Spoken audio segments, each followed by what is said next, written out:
Saudari-saudaraku yang terkasih, para ibu dan bapak, para suster, bruder, frater, rekan-rekan imam, kaum muda dan anak-anak yang terkasih.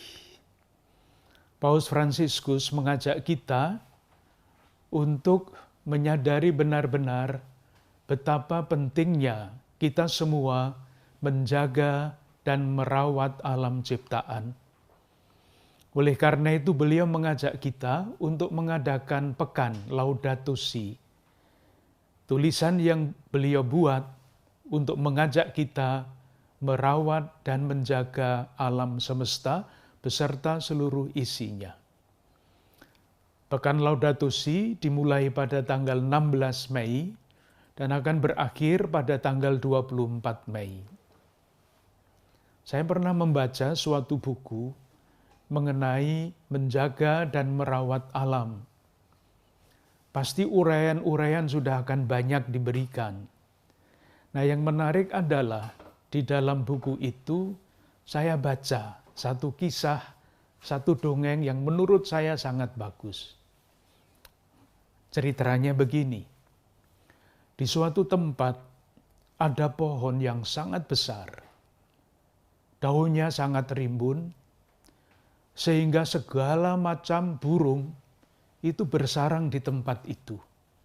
Ada kakek nenek burung, ada bapak ibu burung, ada anak-anak cucu cicit burung. Semuanya bersarang di tempat itu karena merasa aman.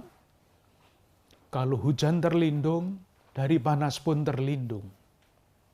Mereka semua bahagia beranak pinak di tempat itu. Sampai pada suatu hari, datanglah seorang pemburu yang sedang memburu kijang. Sudah lama kijang itu diburu dan belum kena.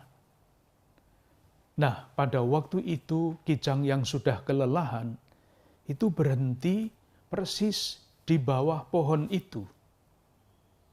Tidak bisa apa-apa lagi. Nah, pemburu itu mengira sekarang waktunya melepaskan panah untuk membunuh kijang itu. Maka busur direntangkan, panah dilepaskan, yakin bahwa kijang itu akan kena. Ternyata tidak. Kijang itu menghindar, panahnya menancap di pohon besar itu. Padahal panah itu beracun. Maka pada hari-hari berikutnya yang kita saksikan, yang disaksikan adalah pohon itu mulai meranggas. Daunnya yang semula hijau mulai menguning, kemudian jatuh. Dan begitu seterusnya sehingga sampai suatu saat semua daun itu habis. Nah, bersamaan dengan bergugurannya daun-daun itu, satu persatu burung-burung itu pergi mencari tempat yang baru, yang aman bagi mereka. Tinggal seekor burung beo, yang meskipun pohon itu sudah gundul, dia tetap hinggap di tempat itu. Pada suatu hari, datanglah seorang pengembara. Dia melihat ke atas, melihat burung beo itu, merasa heran. Kenapa burung ini masih hinggap di situ, padahal burung-burung lain sudah pergi satu persatu. Maka pengembara itu berkata kepada burung beo di atas itu, "Hai burung, kenapa kamu tidak seperti teman-temanmu, pergi ke tempat lain mencari perlindungan? Kenapa engkau tetap di situ saja, kena panas, kena hujan?" Burung beo itu menjawab, "Bapak, nenek moyang saya lahir di tempat ini. Saya lahir di tempat ini. Anak-anak saya juga bersarang di tempat ini. Bagaimana mungkin saya meninggalkan tempat ini, pohon ini? Karena pohon ini sudah begitu berjasa kepada nenek moyang kami, kepada anak cucu kami." Pengembara itu berkata begini, burung beo, sungguh mulia hatimu. Sekarang katakan satu permintaan kepada saya dan permintaanmu akan saya turuti.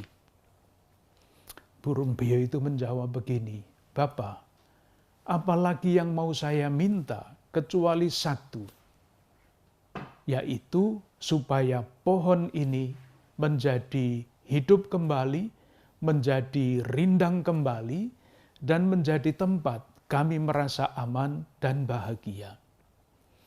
Ternyata pengembara tadi adalah Mahadewa yang bisa melakukan segala sesuatu.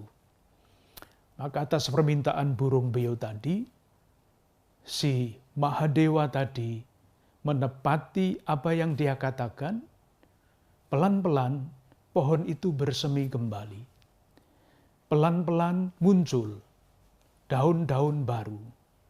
Semakin hari semakin rimbun, sampai menjadi seperti sedia kala. Dan pada waktu itulah burung-burung yang tadinya pergi merasa tidak aman di tempat itu, kembali bersarang di tempat itu.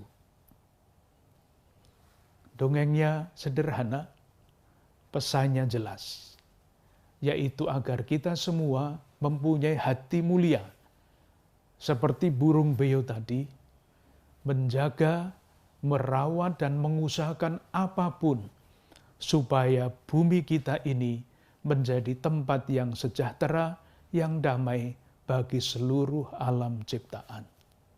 Marilah kita sambut ajakan Paus Fransiskus untuk sungguh-sungguh membatinkan keprihatinan kita, panggilan kita untuk merawat dan menjaga bumi ini, sehingga menjadi tempat yang sejahtera, yang damai bagi kita manusia, tetapi juga bagi seluruh makhluk ciptaan Tuhan.